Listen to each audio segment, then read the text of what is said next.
What do you get when you mix unfiltered genius with zero impulse control and a paintbrush the size of a flamethrower? Pablo Picasso. A man who didn't just redefine modern art, he demolished it, reassembled it with a wine bottle, and called it a masterpiece. Forget polite museums and quiet admiration. Picasso's life was a carnival of chaos, scandal, and some of the weirdest art history has ever seen. In this episode, we're counting down 10 times Picasso redefined. What the hell is that? Moments so bizarre, bold, and brilliantly unhinged, they'll make you wonder how this man ever fit in a gallery. Number 1, he invented Cubism because realism was too boring. Picasso looked at traditional portraiture and said, "Nah, let's paint people like they've been hit by a truck made of geometry." Les Demoiselles d'Avignon, 1907, was so jarring that even his artist friends thought he'd lost his mind. Matisse called it a bad joke. Picasso doubled down. And thus, Cubism was born, breaking space, time, and everyone's expectations of a face. 2, he painted a woman using just her name. In Portrait of Gertrude Stein, he famously said, "She'll look like that eventually." After painting her as a blocky, emotionless slab. When someone asked if it really looked like her, he shrugged. "It will." And weirdly, it kind of did, eventually. Number 3, he dated 2 women at once and made them sit for the same painting. 2 Women Running on the Beach, 1922, was more than a visual metaphor. It was a logistical nightmare. Picasso often painted his lovers into the same piece without telling them. When they found out, he painted that too. 4, he designed costumes for the ballet while wearing nothing but a robe.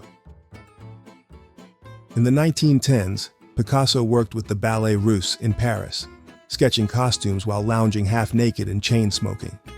He didn't care for schedules, and at one point replaced a missing dancer in rehearsal, shirtless, because Picasso wasn't just an artist, he was the drama. 5, he co-founded an entire movement, then abandoned it because it got popular.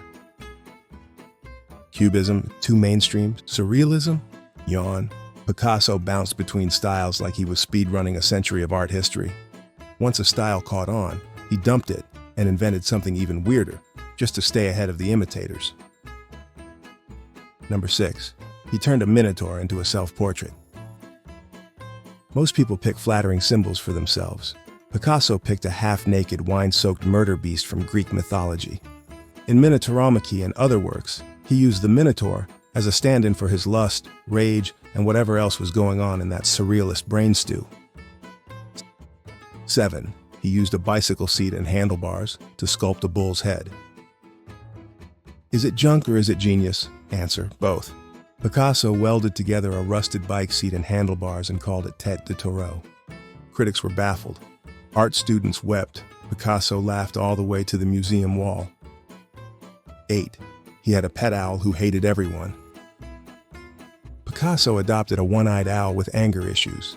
The bird lived in his studio, shrieked at visitors, and pecked at the heads of anyone who got too close. Naturally, Picasso loved it. It became a recurring character in his prints, always mid-scream. Number 9, he drew on every surface, including napkins, plates, and lovers' clothing. Give Picasso a wall, a matchbox, or your grandmother's tablecloth. He'd draw on it. He once scrawled a sketch on a restaurant napkin, handed it to the waiter, and said, "Keep the change." The napkin later sold for thousands. 10, he turned Guernica into a weapon.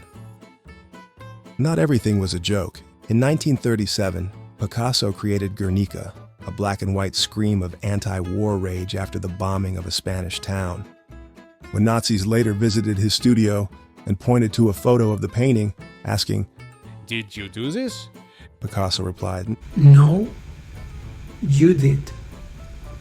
So the next time you see a weird painting, a busted sculpture, or a napkin sketch selling for millions, blame Picasso. He didn't just shatter expectations. He triple-fractured them with style, scandal, and a cigarette hanging from his lip. Because for Picasso, art wasn't about being understood. It was about being unforgettable. And clearly he nailed it. Want more chaos from history's greatest weirdos? Hit subscribe. We've got more stories coming that will leave your art teacher speechless and your group chat howling.